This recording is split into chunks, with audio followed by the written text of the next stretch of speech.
Hi, I'm Joyce Harper, Professor of Reproductive Science at the Institute for Women's Health at University College London.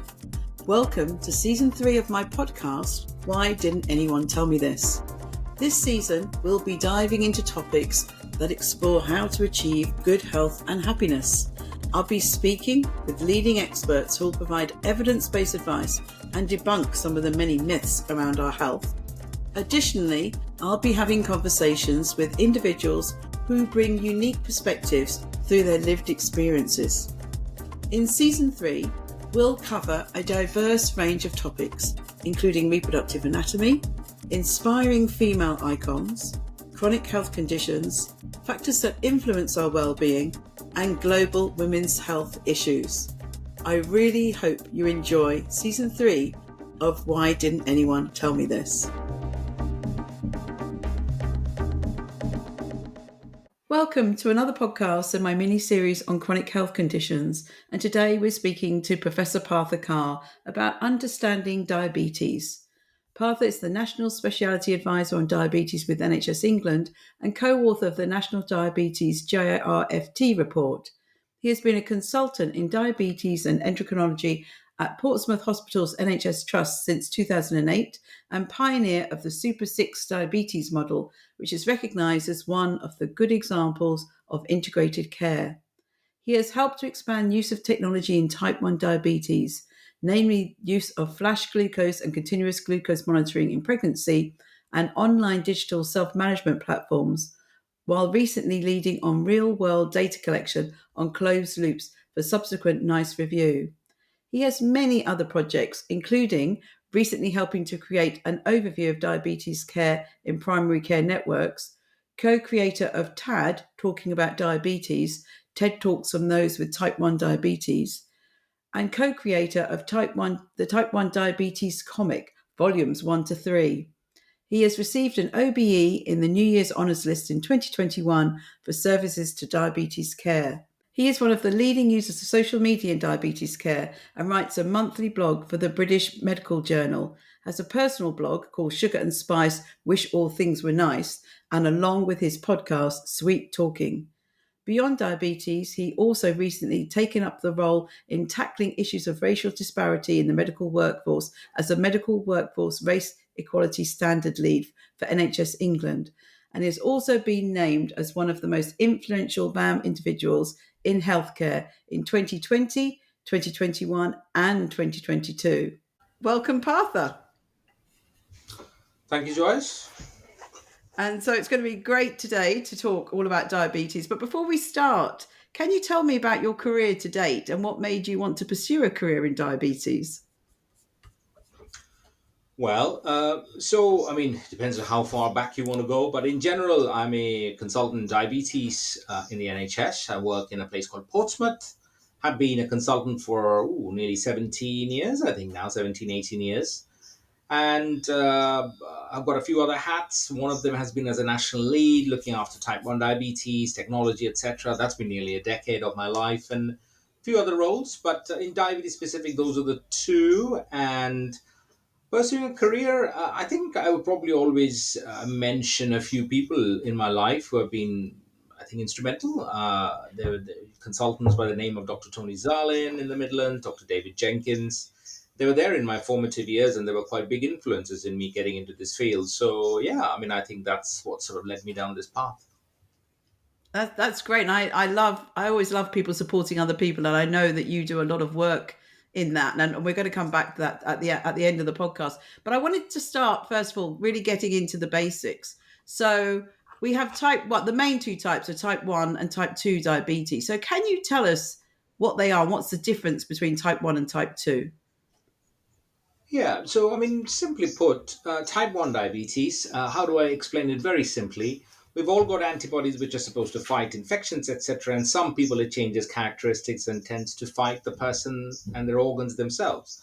So just for as an example, if they attack your gut and the lining, you develop celiac disease. Similarly, in some cases, it goes and attacks the cells of the pancreas, which produces your insulin, and you tend to lose your function to produce enough insulin. So that's your type 1 diabetes. It's related to antibodies, and we call it autoantibody. So it's autoimmune diseases like rheumatoid arthritis and all that. So that's that. Type 2 diabetes in general is associated with lifestyle. And I say in general because it's not always, it's not mandatory. There's a lot of genetics involved, environmental factors, social factors, but in general can be associated with lifestyle, obesity, developing of insulin resistance as we grow, bigger in size, your resistance to insulin increases and you develop type 2 diabetes. So there are two very distinct types of diabetes, and type 2 diabetes is the vast majority. 90% of people with diabetes will have that, and the rest is all the different forms of diabetes. So, yeah, that's pretty much, I would say, is the split, if that makes sense. And do they affect people at different ages? Yeah, I mean, in general, so there's no absolute set in stone, but in general, if you've got type 2 diabetes, tends to be more in the older age group, middle aged upwards, though. Just for reference, one of the big areas of concern we have is this now developing younger people. So, young type 2 diabetes is what we call it. So, that's an area of concern. While type 1 diabetes tends to diagnose more in children, but they do get diagnosed more older in age groups. And in fact, more people with type 1 diabetes do better care, live longer. So you've got much more older people with type 1 diabetes. So it used to be much more easier to sort of have the split, but not anymore. I think it's across the board in different types of age groups, so to speak. That's really really excellent. Now, one of my friends has diabetes, and I asked her about what questions I should ask you, and she said I should Mm. ask about other types of diabetes. So she talked about uh, latent autoimmune diabetes in adults and maturity Yeah. onset diabetes of the young. So what are those two? Yeah. Well, I mean, latent autoimmune diabetes in adults, otherwise known as LADA, I mean, it's a form of diabetes that shares a bit of characteristics with both type 1 and type 2. There's a bit of a grey area and a diagnosis of debate, but generally speaking, it is a autoimmune condition when the body's immune system it gradually attacks the insulin producing cells. So the progression towards insulin dependence is much more slower. And a lot of LADA is thereby diagnosed as type 2 diabetes because its onset is much later in adulthood. Many things can be a factor for it. But in general, it's got that mixed vibe picture, and as it's a slow progression of the immune condition towards full insulin dependence. That's the way I would probably put it, LADA. And you talked about that most people, 90%, have type 2, but overall in our population, how many people have diabetes? So depends on which registration figures you look at. So if you look at the Diabetes UK figures, they would say that there's about, I think, across UK, let's take the four countries, it's about 4.5 million people who are diagnosed to have diabetes of different types. So I think generally the split is 90% will have type 2, 8% will have type 1, and the rest 2% make up the rarer types like LADA and MODI, which is the genetic form of diabetes. So roughly that's the number. Though, according to Diabetes UK, there could be about a million or more people who are undiagnosed. So, if you factor all that in, you're talking about probably close to 5.5 or 6 million. But in general, according to Register, it's about 4.5 million people, I would say. Wow, that's a lot. So it is a disease that we do need to be worried about. And what symptoms? You said that there's lots of people that are undiagnosed. So what sort of symptoms could people get that they should worry about? I suppose that's the problem is that, type 1 diabetes form, which has got autoimmune, it's much more, we always talk about, be aware that you're getting more tired or you're thirsty or you're losing weight and all that sort of stuff. So that's quite, something we always talk about that if children are presenting like that, please remember that you need to check the glucose. The majority of type 2 diabetes, on the other hand, is much more insidious. It doesn't quite, it's like a slow buildup of your glucose levels, which is why we encourage people in certain age groups with certain risk factors to have their diabetes checks done because it doesn't always, present itself with symptoms. The symptoms come in when your glucose levels have really gone up and out of control. But in general, a lot of people can be diagnosed early if they are well attuned to the fact that, okay, I've got high risk factors. I might come from a South Asian background. My weight is overweight. So having those checks done or a family history is not a bad thing. We always encourage people to do it so you can pick that up early. Now you mentioned the South Asian background. So tell us a bit more about that. Is it much more prevalent in certain cultures? Yeah, I think Southeast Asian cultures and people from the black community have got more genetic predisposition towards that. Plus, also, you've got a different cultural sort of approach towards diet, food, how we enjoy our festivals, etc.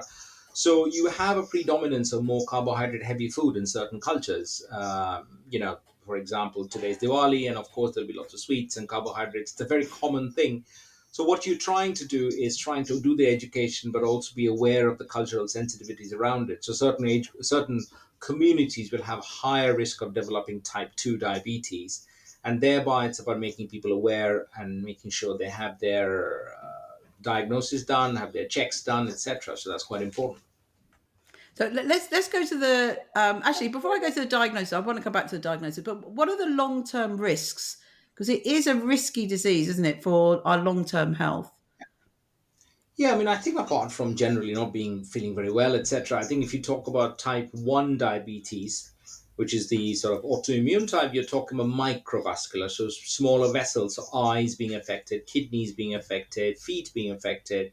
While in type 2 diabetes, we are always worried about, apart from the ones I've also mentioned, you have the bigger organs affected or the bigger vessels, such as the heart attack and strokes, which are obviously big killers. So I think in general it will affect most organs which have got blood supplies to it, and that's the way to look at it. And that's what we're trying to prevent, because it's well known worldwide that if you've got type 2 diabetes, you've got a higher risk of having a heart attack or a stroke because of the glucose levels not being under control. So I think those are the long term risks which we are all trying to prevent going forwards. So let's go on to diagnosis. So you said we've got a lot of people who are undiagnosed. So how do we diagnose it?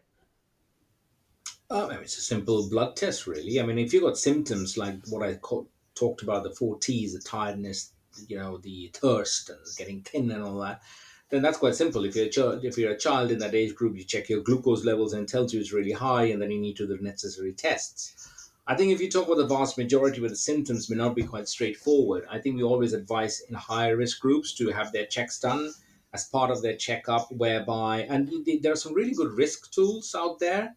So the Leicester team, diabetes team, worked with Diabetes UK to create a risk calculator for your type 2 diabetes, which should prompt you to see whether you should have the tests done. It's a test called the HbA1c, and it's got a reasonably good value predictor of where you are. Do you have pre-diabetes? Do you have type 2 diabetes? So I think that's one way of doing it, and I think it's a good way of trying to know your risks, so to speak. Because if you've got pre-diabetes, you can make all the necessary changes you may want to try and prevent you from going into full-blown type 2 diabetes. Yeah, let's talk about pre-diabetes. So last year I was told I was pre-diabetes, diabetic, and I mentioned it to some friends, and it seemed that everyone I spoke to were told they were pre-diabetic last year. It's funny because this year everyone seems to be being told that their cholesterol's too high and they need to be on statins. But Mm, last year I wasn't the only one that got that wake up call. And I've been wanting to cut out my sugar for a long, long time, forever. I have got family members on both sides with mm, diabetes. So I wanted to cut that out. So I did. And I went down within 6 months, I'd got it back down. So mm. what can we do if anyone has that test and they're pre-diabetic, or even if anyone's got type 2 diabetes? We'll talk about treatments in a minute, but are there lifestyle choices that they can make that are going to Yeah, I mean, I improve think this? lifestyle choices are the cornerstone of type 2 diabetes or pre-diabetes, and there's always debates about what's the proper diet to try and get on. I think I always say to people the proper diet is the one you can afford and sustain. I think these are very important points, because a lot of podcasts and gurus and stuff and diet people will tell you you need to have this and nothing else. I think that comes with a degree of privilege when you're saying these things. So you need to be aware that it's very easy to say you should eat healthy foods, but there is a responsibility for a wider government then to make healthy food available to everybody at the right price. So I think lifestyle is the most important factor in trying to get on top of things. But it's no surprise that people who come from deprived backgrounds have got higher risk because they don't necessarily are able to implement the necessary lifestyle changes. So to your question, 100%, as you've said yourself, you made the changes and it changed. So the question is, can everybody afford to make those changes? And same for exercise. It's very easy to say that you should go to a gym, okay? And well, it's not, because not everybody can afford the gym membership. It's also easy, well, why didn't you just walk? Well, You need to have time in your life to do the walking. You might be busy with, I don't know, 0 hour contract jobs. You might just be busy with life. So I think we just need to be aware of our own privileges when we advise people to make lifestyle choices. I think there is a wider responsibility of governments and local councils to make sure they make those lifestyle choices possible. So, yeah, that's the way I look at it as far as type 2 diabetes and pre-diabetes goes. Yeah, I totally agree. We're living in a culture now where it's pretty difficult to look after our lifestyle, as you said. Yeah, 100%. You're surrounded by what I call an obesogenic environments all around you. So you need a lot of will. You need a lot of ability to sort of get there. As I said, the best diet in the world is the one that is sustained and afforded. So without it, it's just a short term burst. And there, so yeah. So I think that's what I would always say. Yeah, for me, I went cold turkey. I went cold turkey on the. I did have a sugar. I always felt I know some people don't agree with the sugar addiction, but Mm. I craved sweet things, sweets, chocolates, cakes, biscuits all the time. So I haven't eaten any for over a year, Mm. and Mhm. that was my way of dealing with it. But I know that's not what everyone can do for sure, and you need to do what's right for you, and as you said, sustainable. Yeah, Yeah, absolutely. that's and so. What about treatments? Have we got good treatments for type 1 and type 2 diabetes now? I know there's loads of things happening with that. Yeah, I mean, type 1 diabetes, I mean, we're moving away from regular injections and regular blood, finger pricking now to everything being automated. And the vast majority of children in this country or women trying for pregnancy don't use regular injections or finger pricks. So we are very much at the cutting edge of that sort of side of things with type 1 diabetes. And we've got modern insulin. So that's with type one, and with type two. Apart from the diet and lifestyle, we've got lots of medications around now. Medication designed to help you lose weight. Medications which are also importantly shown to have impacts on lessen your risk of having cardiac problems, lessen your risk of having kidney problems. So a very exciting time about in that sort of sphere. Some really good science and evidence base out there now about how do you reduce the risk of somebody developing kidney problems, for example, or lessen your risk of having heart attacks. And that's a very exciting space to be in, which wasn't there, I would say, about a decade ago. So it's an exciting space in the world of diabetes, as long as they get the access to the right treatment and technology, etc. So you mentioned for type 1, I know that with children now, there's a lot of children that are trying out these automated. So in the old days, people were finger prick testing all the time. But now there are different ways around that, aren't there? But some of the adults I know have got a continuous glucose monitor, and some of the children I know have got these automated pumps. Can you tell us a bit more about both of those? Yeah, so I think the in the type 1 diabetes population, the vast majority of everybody, adults and children, now have got access to what we call a continuous glucose sensor. It's rare if you've got type 1 diabetes to be pricking your fingers on a regular basis. And I think we are one of the topmost countries in the globe to be able to have achieved that, which is great. With children, a lot of people are moved over to automated systems. I think at last count, nearly close to 70% of children were on it, whereby the sensor picks up the glucose and Bluetooths it across to a delivery system of insulin, which has got an algorithm in it to do the calculations. It's very Star Trek like, but it's fab. It has shows great results, and we are hopefully be able to do that for adults soon as well. So it's a very very different world of type 1 diabetes, and I don't say this lightly that you wouldn't wish it on anybody, but if you had developed type 1 diabetes, then it may be one of the best places at the moment in the globe to be, which is the NHS, which is probably not what we can say about the NHS and lots of things at the moment.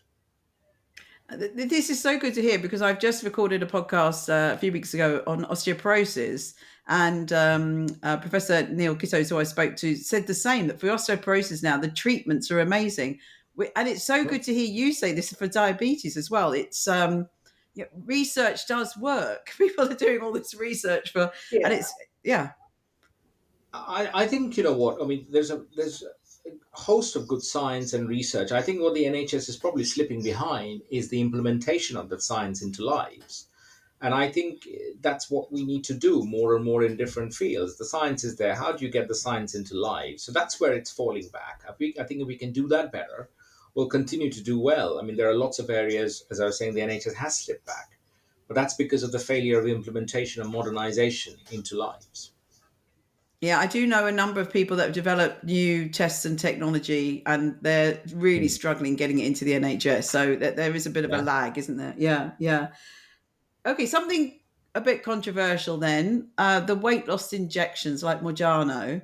Now, Mhm. these can be accessed on the NHS by people who are diabetic. So, is it used for both type one and type two? How is it being used in the NHS?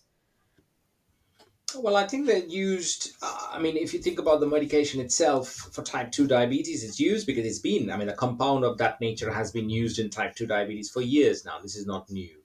But I think where it's new is its positioning in the field of obesity, and the NHS has set very strict criteria, I would say, to access it, which has caused issues and problems because, there's a lot of debate to and fro as to whether that's the right criteria, whether the NHS can afford it, are they giving it to the right groups. So, if you take out all the politics for a minute, does it work? Yes, it does. The science, if you pick the right people, if you make sure you've got the right contraindications ruled out and you've got good support around it, of course it works. The question is it lifelong? Would you be able to come off it? Is it temporary? And do you have the necessary support structure around you when you're using a drug which has got its own side effects? So I think that's where all the cautious voices understandably are about the explosion that's happening as to whether that's being done in the right manner or not. So does it work? Yeah, no question. It's a blockbuster drug in the world because of a reason. But does it have its flip side? Of course, it does too. And will the NHS be able to afford it at a scale whereby it would benefit the population? I have my doubts, I must say, at the present moment. So I think watch this space. I think price changes, well, I'm sure will happen with more competition. But right now, I don't think the NHS has the affordability, which might explain why it's so popular in the private sector rather than the NHS at the moment. Yeah. So you mentioned it being used for type 2 diabetes. Is it used for type 1? Very rarely, it's off license. I think that's important mention because the company which makes these products haven't got a license for type 1 diabetes. So some clinicians will use it as an off license with agreement from everybody about because they might have a mixed picture of that particular person. But in general, it's not licensed, not used, and it would be very rare in the bigger scheme of things, I would say. But having said that, I know that the companies concerned are doing the trials needed to get the safety marker and the permission. So I suspect that space will open up as well in the future. Now, you've said this. It's a good outlook now for people with either type 1 or type 2 diabetes, which is great. But we are living in this society where, as you said, we're bombarded by an unhealthy lifestyle, and it is hard to overcome Mhm. this. But I think another inequality that you've spoken about before is the inequalities in diabetes care. And what are the biggest gaps in access to treatment and support for people with diabetes? I think there's two big things. One is your deprivation, which is ironic because we talked about type 2 diabetes and the people who are most at risk are people who are most deprived. And unfortunately, the most deprived also have problem with access to the best treatment apart from the best lifestyle advice. So we have a sort of problem in that area and I think that's because, if I'm very honest, the NHS probably wasn't built to tackle deprivation gaps, and deprivation gaps is generally a government's job to tackle. So the NHS struggles to do that. So simple examples is that if you've got a system whereby you need to come around to a hospital for argument's sake, and the person concerned doesn't have the money to pay a parking fee or indeed the bus fee, then you have a problem, right? What does the NHS do to tackle that? So there are issues like that. The other one, which is a problem or a blight, and which you're trying to tackle in certain areas and with success, but not everywhere, and that's across not just diabetes care, is gaps based on the color of your skin. Which is if you come from certain ethnic backgrounds, then you have lesser care, lesser focus, lesser this, lesser that.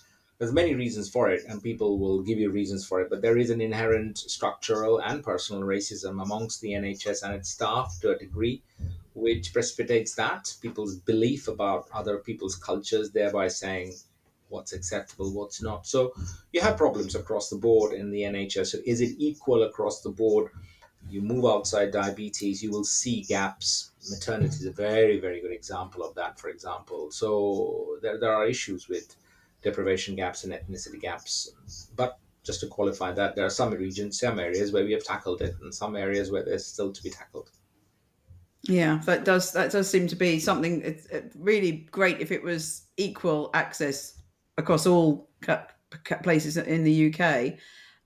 So Mm. I've certainly learned some things from you already. But there is still stigma and misunderstanding around diabetes, and I think even from what I've learned from what you've said today, it's catching up with where the science and the medicine is taking us. So, are there Mhm. things that you wish the public understood better about diabetes?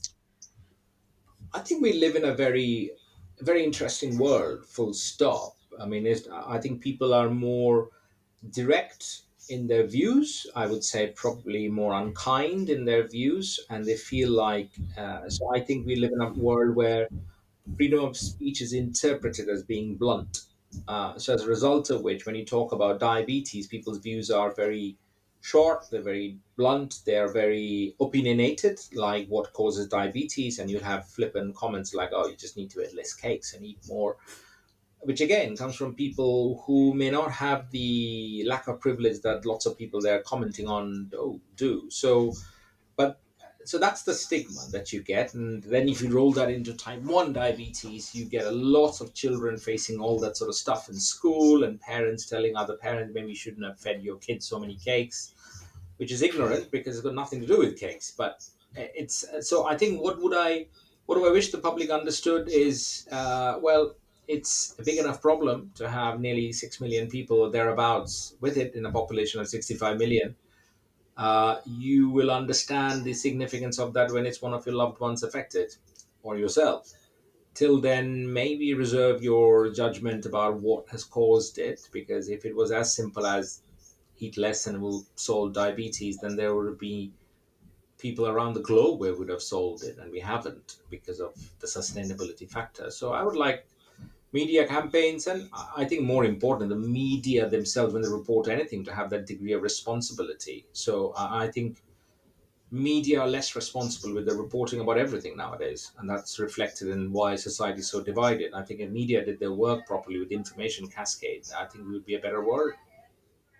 Yeah, while we're talking about media, I wanted to move into social media actually, and I know you're doing a lot on social media, and we'll come on to Mm. some of the other things we're doing in a moment. But Mm. is in my field in women's health, there's so much misinformation, so many myths perpetuated on social Yeah, media. Do you have the same problem with diabetes? yeah, same. It's the same again, as I said, if people with their opinions without knowing much about it, and they feel like they can just give an opinion and that's it, right? So I see that about women's health all the time, and I'll give you a very good example of women's health, which I was looking at, and there was this particular. So if you have a procedure done as a woman, like you have your cervical, screening biopsy, etc. From what I heard, not necessarily always analgesia are used. Now there was a conversation going on, and people will go, "Yeah, it's fine," and I'm going like, "But how is it fine? Surely it's not fine." And then somebody said, "Oh, we just need to do more studies to find out why it's not fine." I said, What? In 2025, you want to find out if a woman is really in pain? What? That makes no sense." And then go, "Well, it needs to be cost effective." And I said, "Okay, well, why are we not then doing the same thing with men? Why don't we take away all the analgesia from men? Surely, let's do some more tests." And I think it's people think that they're being very simplistic with their views, but it's just laced with bias. And diabetes is no different. People will give just opinions, and they will have big popular accounts coming up with things like, for example, if only people with diabetes knew that you stop this and your diabetes would go away, but the system will not tell you. It's that conspiracy theory narrative, and you're going like, no, we've told everybody, and it's not as simple as that. So it's full of that. But that's our job. That's why I stay on. So that's why I never leave any social media platform. People say, "Oh, we should leave." So no, you stay and counter it. If you leave, then they just take more hold of that. So I tend to have be on every social media platform, and whenever, so I always come on podcasts and whatever people ask us. Yeah, happy to dispel myths and misinformation, no problem. Yeah, Partha, you have to stay on for sure. Absolutely, we need people. Um, Yeah, there are so many myths. So I please tell me whether this is right or not. But it's come up a lot on my social media recently about people saying that you can reverse diabetes through your lifestyle choices. So that's when you've already been diagnosed with type 1 or type 2. Can it be reversed? Right. Type 1, definitely not. 100%. You can absolutely lock that in because you've got an autoimmune process where your pancreas isn't working. You're not going to reverse that. We have got science going on at the moment that could probably try and cure that, but that's great. But that's still in formative state. There is no reversal or stopping of your type 1 diabetes, full stop. Type 2 diabetes, I think it's the wording is important, right? It's not reversal, it's called remission. And I think this is a very important distinction because it's a bit like I always say cancer. You don't make cancer go away. You put it in remission, but you still always need to have regular checks to make sure it's not come back. And type 2 diabetes will not be any different. You will do all the necessary changes, etc., put it into remission. But if you go back to your old habits, it's likely it will come back. So I think it's very important that we don't send out the message like, right, once you put your type 2 diabetes into reversal, that's it. You don't need to do anything else. It's sorted. No, it's not. You need to carry on with the changes you've instituted. You need to do all that. So type 2 diabetes can be put into remission, but as long as you keep at it. So that's a constant thing. So that's an important message, I would say. That's really good to hear from you. And I was listening to it and thinking, well, I need to ask you whether that's true or not. So, what sort of things you mentioned lifestyle? What sort of things would people be doing to try and put it in remission? I think things in, I always say things in moderation, eat, be aware of what food contents you're having, do it in moderation, try and look after your health, try and do walks, try and do the things that we always have said since time immemorial, right?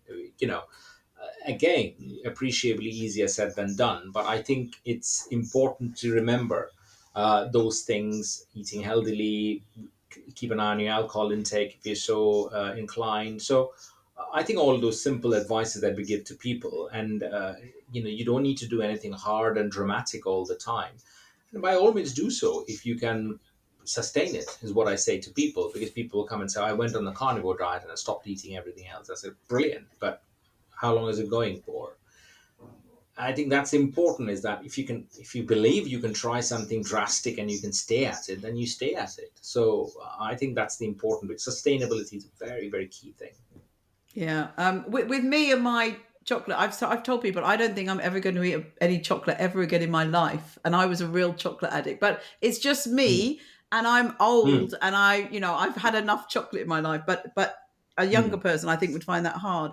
And I've been discussing chronic health conditions now over these few podcasts, and the same message about lifestyle has come up in all of them. But a few comments that I'm getting from people are so, and you've alluded to this already. So you're blaming us for living an unhealthy lifestyle, and that's why we've got this condition. But it's a catch-22, isn't it? Because we're not trying to blame people, but and we are, as you said, we're living in this difficult society.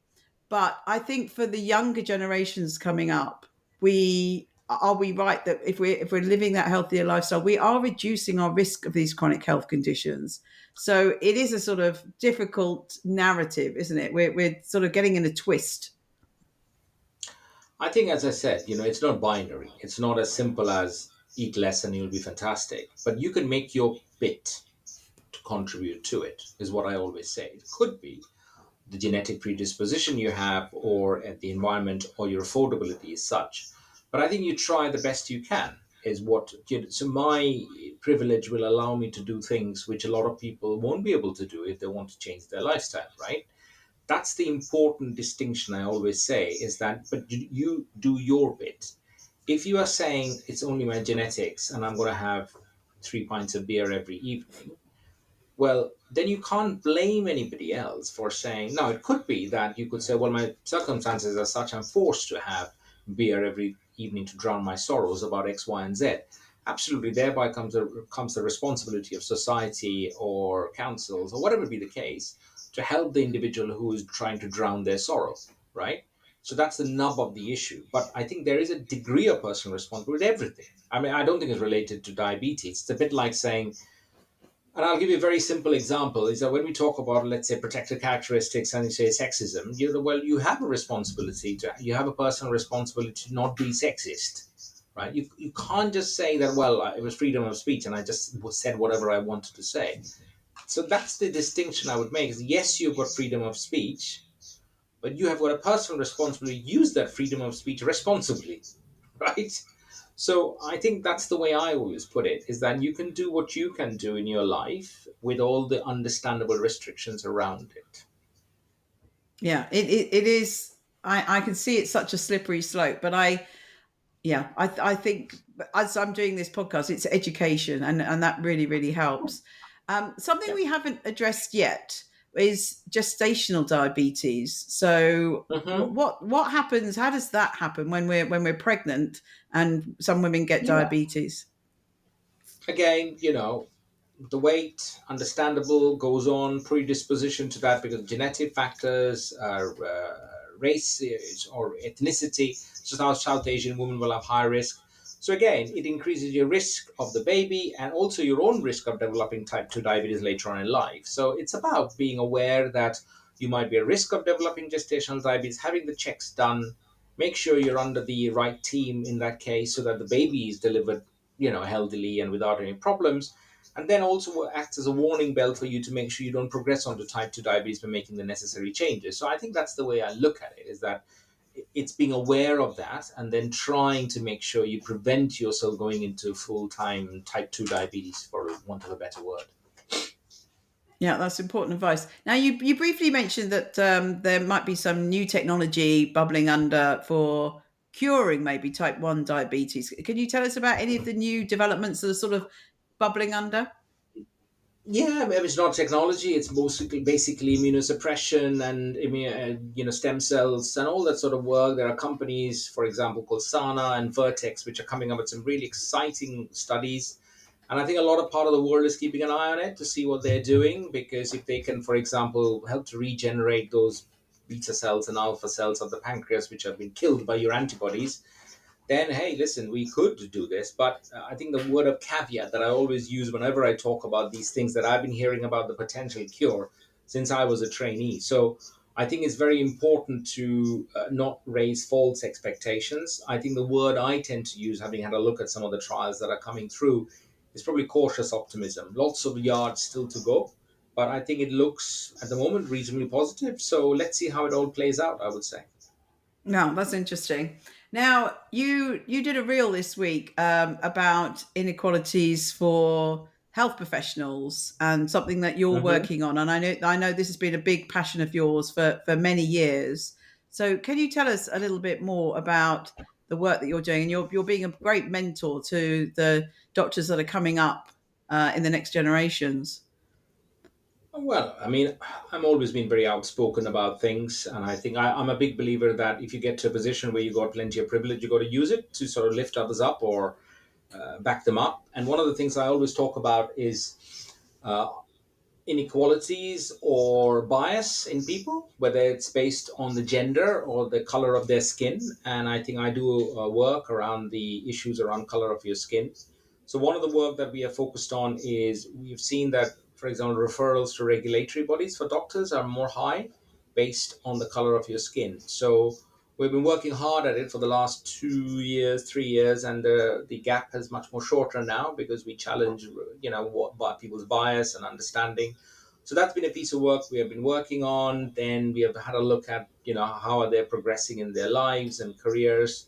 So yeah, I mean, I think better representation in specialist societies. So yeah, I've done a piece of work which is called the medical workforce race equality, and so we've got data sets published. We had an action plan published in 2023, and then we got some data to show some progress in 2025. But more work needs to be done. But it's a nice piece of work. It's about fairness, in my view, that you should have equal opportunities irrespective of your color of your skin. And I don't think there's anything wrong in asking for that or pushing for that. And yeah, so that's it.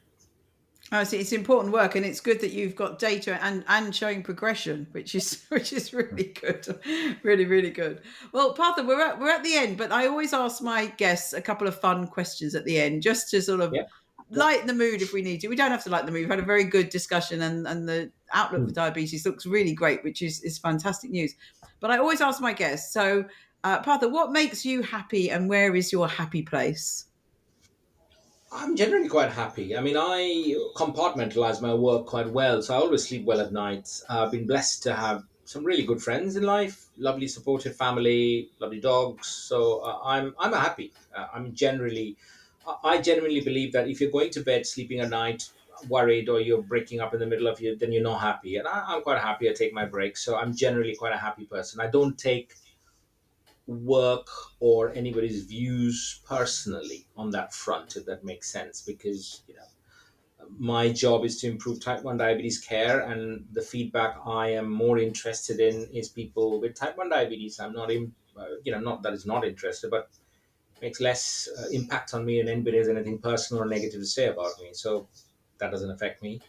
So yeah, happy places in my home every day, holidays with my family, with my friends, those are my happy places.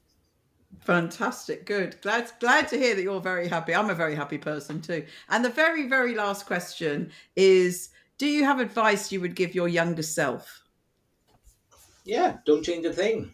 If you will fail, you will fall, you will have, but you will still do well. I think stick to your guns. There's nothing to change, and I think it's important. I can spend time talking about my successes. I could also spend an hour talking about my failures, and failures are the thing that always makes you learn. So I would say to my younger self, you will fail, and that will be fine. It will make the way for the next fun bit. So yeah, carry on. Beautiful, beautifully put. Well, thank you so much for giving us an update, very optimistic update about where we are Pleasure. with diabetes. I think that's really brilliant. So thank you very much, Partha. Absolute pleasure. Thank you, Joyce.